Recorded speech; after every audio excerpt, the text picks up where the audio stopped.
Why are there real-world locations in video games and anime? This happens especially often in anime, where the backgrounds of certain scenes were shot-for-shot recreations of actual places in Japan. In the case for video games, they usually just take one very famous location everybody knows about, paste it into their game, then have a one-off mission inside of them. And usually these locations have various differences compared to their real thing. But there is one video game out there that fully recreates an entire city, almost one-to-one. But before that, let's discuss anime. Now, anime using real Japanese locations as backdrops ain't exactly a new thing, with anime as old as Lucky Star and K-On! Being one of the first ones to do it, to newer anime like Yuru Camp and Bocchi the Rock continuing this tradition. But why use these locations? Of course, maybe they just needed references for certain types of areas and just decided to recreate these areas of Japan, but I like to believe that there are other reasons to why they chose these places. And besides, I need to make more videos. So why don't we talk about these reasons? With the first one being that these recreations could be a homage to these animators' home country, that being Japan. For example, Lucky Star has the Washinomiya Shrine appear in a small segment of its opening. Although in the show it was called the Takanomiya Shrine. Interestingly, the shrine itself has embraced the fact that it appeared in an anime and is now selling various souvenirs like cute Lucky Star Emma prayer plaques. Then there's K-On!, taking place in the beautiful town of Toyosato, or more specifically, the school the anime takes place in being based on the old Toyosato Elementary School that was built in 1937, which now serves as a cultural landmark for both tourists and enjoyers of the anime. And then there's Bocchi the Rock, having most of its episodes set in Shimokitazawa, showcasing its bohemian atmosphere along with a few notable locations like Shimokitazawa Station, vintage shops, and of course a certain lifehouse called Starry. Well, shelter to be precise, as that is what the lifehouse in real life is called. Next up is Yuru Camp, and I believe this particular anime takes this trope a step further than all the rest.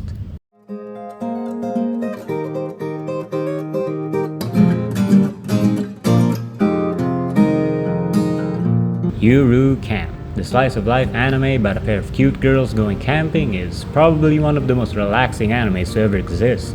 From seeing the girls visit various stunning campsites, to witnessing them eat some of the most mouth-watering depictions of food. What's not to like?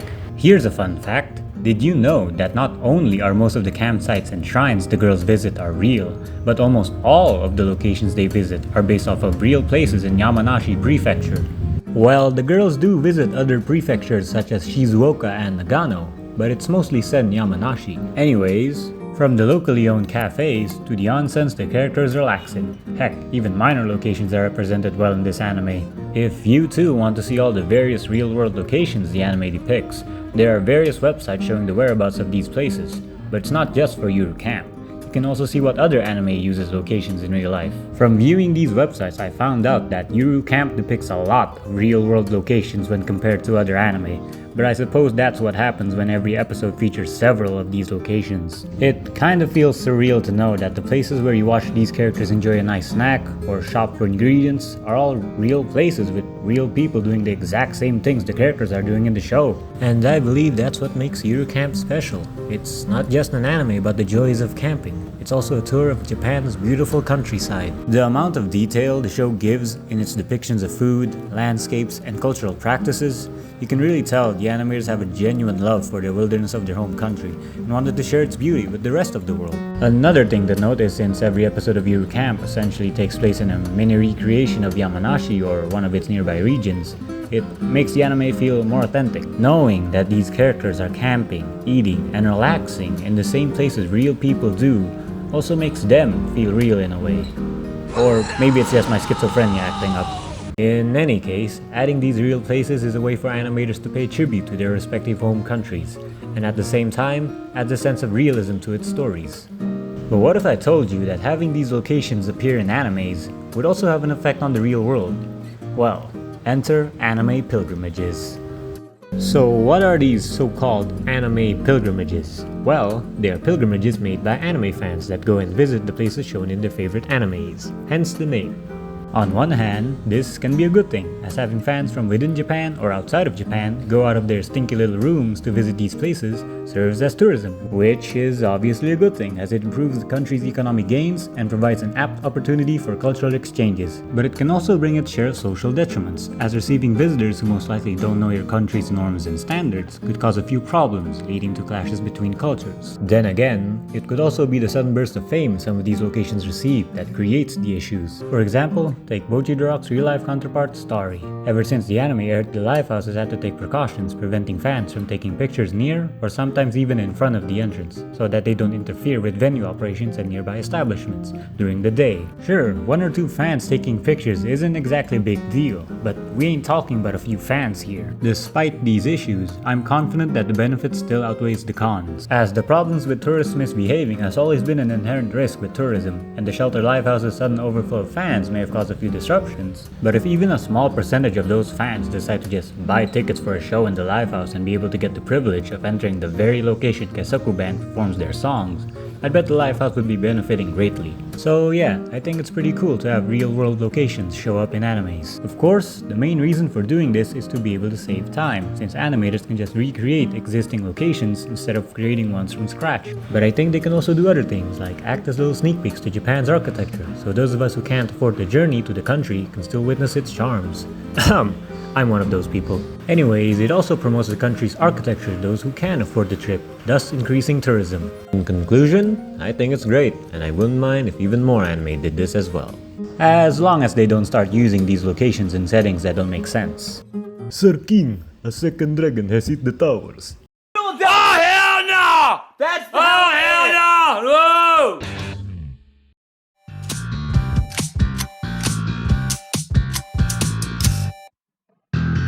The Division 2 is a video game developed by Massive Entertainment and published by Ubisoft. The game is set in one of the Tom Clancy universes, this one being about an alternate future where America was hit by a modified strain of smallpox, causing chaos among the states, which then activates a group of sleeper agents known as the Division, tasked with restoring order back to the ruined America. The game itself is a third-person shooter featuring loot-based mechanics and an extraction shooter side mode. So what does this game have to do with the things we've talked about? Well, this game uses a one-to-one recreation of Washington, D.C.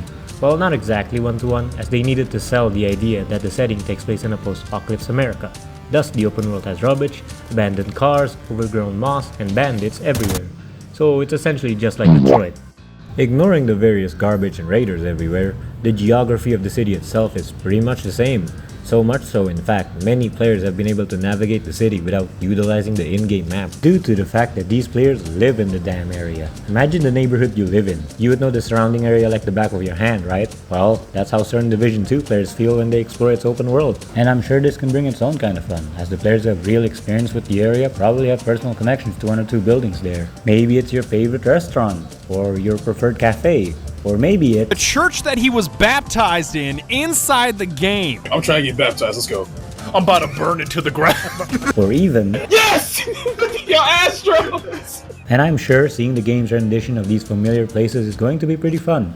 But recreating an entire location in a video game isn't going to be easy. When animators recreate a real location, they do so to make a background for use in a scene. Sure, the animators may have to recreate the location from various different angles. But compared to the Division 2 devs having to create 3D models of entire buildings in Washington, D.C., I believe the game devs have it a tad bit harder. Having to utilize a geographical information system to get the data they need, and also visiting the city themselves, just to make sure they get the little details right. And I think they got it right? Well, I'm not sure because I'm Asian and I don't live in Washington, D.C.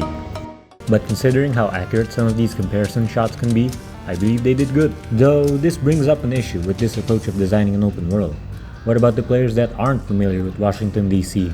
For them, the open world is, well, just another open world to explore. Which begs the question, is it really worth it to use a facsimile of real-world cities for a game's open world? So what makes a good open world? Well, creating a good open world can involve a lot of different things depending on the kind of world your game takes place in, but most of the time it means having good exploration. And there are various methods used by game devs to accomplish this goal, from creating landmarks that piques the player's curiosity to putting interesting side areas on the way to story missions. So what does the Division do to guide players to its content? None of them. This is a Ubisoft game. 90% of its exploration is just you heading towards a waypoint. Yeah, I wouldn't really call this exploration since you're not discovering things on your own. You're essentially just being told where to go. But I suppose they can't exactly create an open world that rewards player exploration since they are using a accurate, although resized rendition of Washington DC. An inherent downside to using a established location as a basis for an open world, since they were only adding on to Washington DC and not restructuring it to fit a video game. So using waypoints as a crutch in this game specifically is understandable, and from a lore standpoint it does sort of make sense. In the game, we play as a division agent equipped with shade technology, which in the wiki is described as a revolutionary smart technology linked to a global shade satellite network providing high-value, real-time intelligence for division agents engaged in field operations. So having a digital map that tracks the state of nearby control points or settlements, the movement of allies and enemies, does play into feeling like an elite agent. But I feel the game still goes too far with what it shows, with a lot of the collectibles being marked on the map and only small loot boxes remaining unmarked within it. So while there is some incentive to exploration, most items are marked on the map, thus greatly devaluing the feeling of discovery, as you already know their approximate locations. But now let's discuss how Ubisoft implements the city of Washington DC in the game. And spoiler alert, they've done quite a few interesting things to the place. Like I've said previously, they've given the city a post-apocalypse makeover, but it's not all rooted in fiction, as the devs have said in the trailer that they tried to recreate how the city would react to this kind of situation, like the addition of quarantine zones in previously vacant areas, or parts of DC being flooded due to no one taking care of the city, and even creating evacuation checkpoints throughout the map based on real evacuation routes used by the city. Though since I am not a disaster expert, I cannot determine how accurate their interpretation of the destroyed Washington was. But considering actual disaster experts are impressed, I believe their efforts deserve some praise. But these aren't the only aspects they've given some time to. They've also converted numerous famous locations into battlegrounds for players to shoot people in, by using the story missions as an excuse to go to these places. Honestly, this makes the campaign feel like going on a virtual tour of the city, except for the fact that you kill an ungodly amount of people whilst doing them.